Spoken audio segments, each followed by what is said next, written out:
Good morning बच्चों। आज हम आपको साखी के आगे का चैप्टर, हमने 8 तक आपको साखी पढ़ाया था और आज हम आपको साखी का आगे का यानी कि साखी 9 पढ़ाने जा रहे हैं। ठीक है, देखिए। झूठे सुख को सुख कहे मानत है मनमोद, जगत चबै न काल का कछु मुख में कछु गोद। यहाँ पे देखिए कबीरदास जी ने क्या कहा है। साखी, साखी का मतलब होता है यहाँ पे साक्षी, साक्षी का मतलब होता है गवाह। यहाँ पे कबीरदास जी ने जितनी भी सांसारिक वस्तुएं हैं, सांसारिक सुख है, उन सबको क्या बताया है, नश्वर बताया है कि सब कुछ नश्वर है, नष्ट हो जाएगा। तो यहाँ पे क्या करें, झूठे सुख को सुख कहें।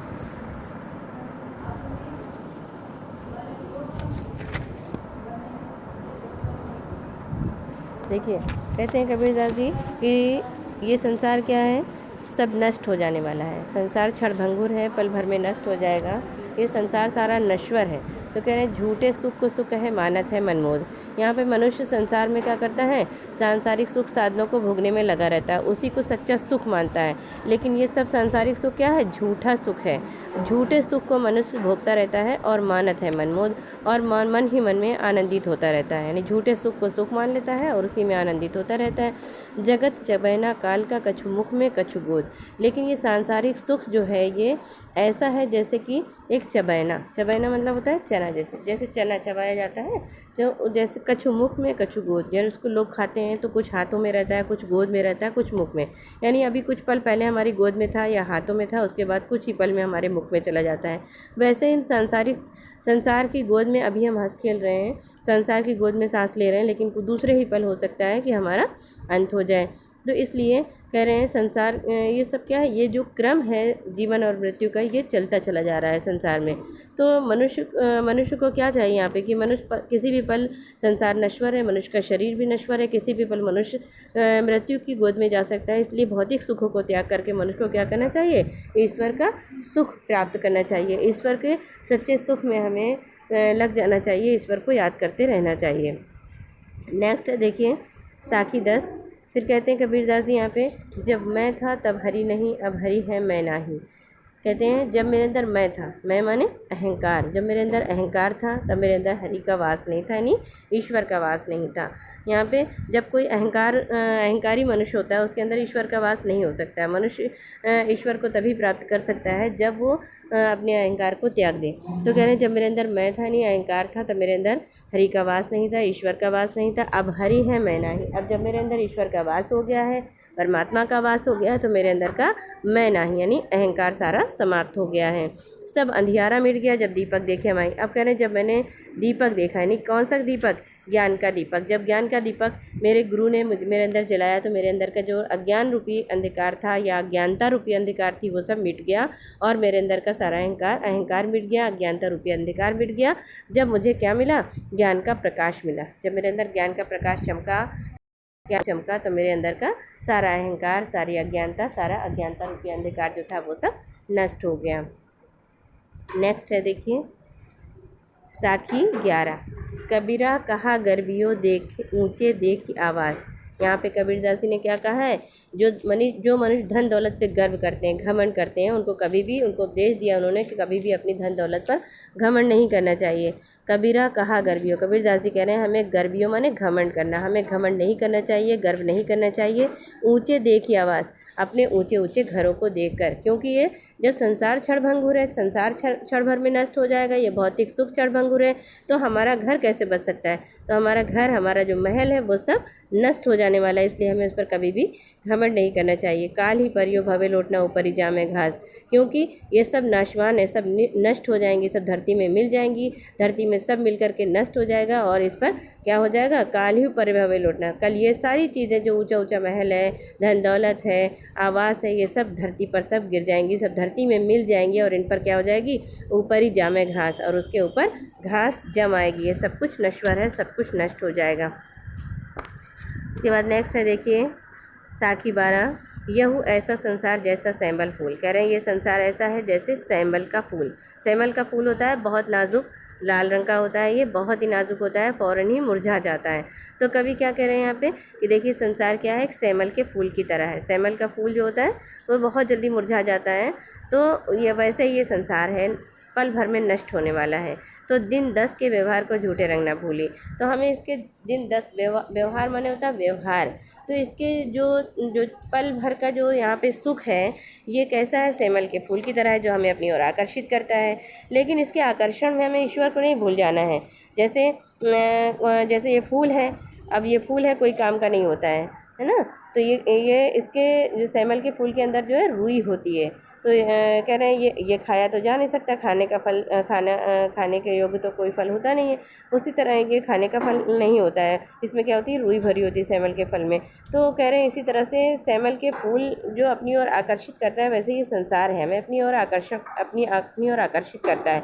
तो हमें इसके आकर्षण में, हमें इसके मोह माया में पड़ करके हमें नहीं भूलना चाहिए कि ईश्वर ही सत्य है। ईश्वर की तरफ ही हमें, उसके ही आकर्षण की ओर हमें झुकना चाहिए, उसी का स्मरण करना चाहिए, उसी की भक्ति करनी चाहिए, ना कि ये नश्वर संसार की। तो हमें इस सेमल के फूल की तरह ही हमें अपनी ओर आकर्षित करता है, लेकिन हमें इसकी ओर आकर्षित नहीं होना है और हमें ईश्वर को सच्चे मन से उसकी भक्ति करनी है। साखी 13 देखिए, ये अवसरी चेतिया नहीं पशु ज्यों पाली दे। यानी अभी अवसर है, मौका है, तो मनुष्य के अंदर चेतना नहीं आ रही। यहाँ पे क्या कह रहे हैं कबीरदास जी कि मनुष्य जो है सांसारिक सुख में ईश्वर को भूला हुआ है। ईश्वर तो हमें सांसारिक सुख में बार बार वो यही कह रहे हैं, हमें मनुष्य को व्यर्थ में, बेकार में अपने जीवन को नहीं गंवाना चाहिए, ये उसको ईश्वर की भक्ति में लगना चाहिए। क्योंकि अभी मौका है, अभी अवसर है, उसके अंदर चेतना नहीं जाग रही है। और जिसके अंदर चेतना नहीं आ रही है वो सब कुछ जान रहा है कि ईश्वर नश्वर है, संसार नश्वर है और ईश्वर ही सत्य है। और फिर उसके बावजूद वो सांसारिक सुख में पड़ा हुआ है। तो वो क्या कर रहा है, पशु ज्यों पाली दे, वो अपने शरीर को ऐसे पाल रहा है जैसे कोई पशु अपने शरीर को पालता है। पशुओं को तो इतनी अकल होती नहीं है। तो पशु जिस तरह से खाता है, पीता है, रहता है, बस उसी तरह से मनुष्य भी है, उसके अंदर चेतना नहीं जाग रही है, अपने शरीर को पशुओं के समान पाल रहा है।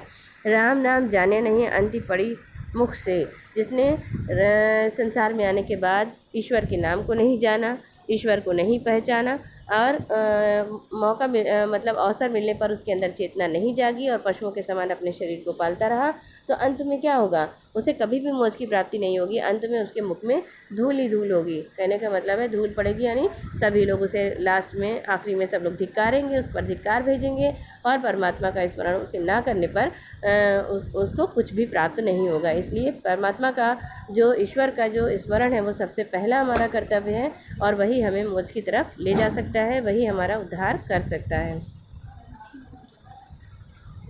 साखी 14 देखिए, ये तन कांचा कुंभ है लिए फिरे था साथी। कबीरदास जी कह रहे हैं कि हमारा शरीर क्या है, एक जैसे संसार नश्वर है वैसे हमारा शरीर भी नश्वर है, नष्ट हो जाने वाला है। ये हमारा शरीर कैसा है, कांचा कुंभ, यानी एक कच्चे घड़े के समान है। लिए फिरे थे साथी, जिसे हम हर समय अपने साथ लिए फिरते रहते हैं।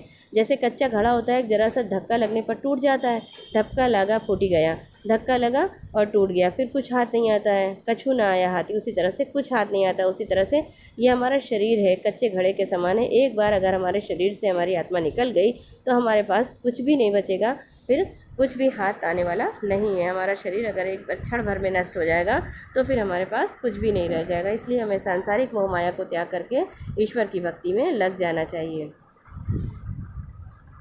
नेक्स्ट है साखी 15 देखिए, कबीरा कहा गर्भियो देही देखी सुरंग। कबीरदास जी कह रहे हैं हमें, और एक बात कहा उन्होंने कि हमें गर्व नहीं करना चाहिए, घमंड नहीं करना चाहिए। देही देखी सुरंग, देही माने शरीर होता है, सुरंग माने सुंदरता। हमें अपने शरीर की सुंदरता पर भी कभी घमंड नहीं करना चाहिए, क्योंकि शरीर क्या है, नश्वर है, नष्ट हो जाएगा, सुंदरता भी नष्ट हो जाएगी।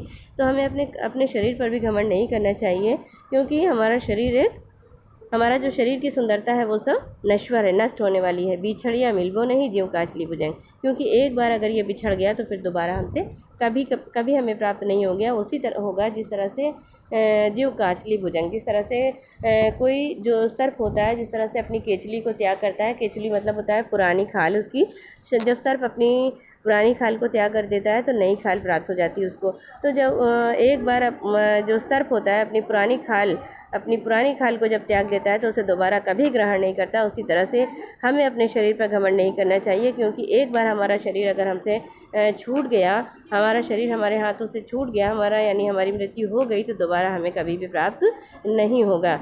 तो इसलिए हमें क्या है, भौतिक सुख को त्याग करके हमें समझ लेना चाहिए कि संसार, हमारा शरीर, हमारा घर, धन दौलत सब कुछ नश्वर है। ये सब हमें कुछ भी इससे हमें प्राप्त नहीं होना है। हमें सिर्फ भौतिक सुख को त्याग करके ईश्वर ही सत्य है, ईश्वर ही सच है, और उसी का स्मरण करना चाहिए, उसी की भक्ति, उसी से प्रेम करना चाहिए, क्योंकि उसी से हमें हमारा उद्धार होगा और उसी से हमारा कल्याण होगा। ये आपका पद जो साखी था आपका, ये लेसन बेटा कंप्लीट हो गया। और इसका हमने जीवन परिचय, कबीरदास का जीवन परिचय भी हमने आपको उसकी फ़ोटो सेंड कर दी है। आप लोग जीवन परिचय और उसकी कृतियाँ लर्न कर लीजिएगा। Okay, see you.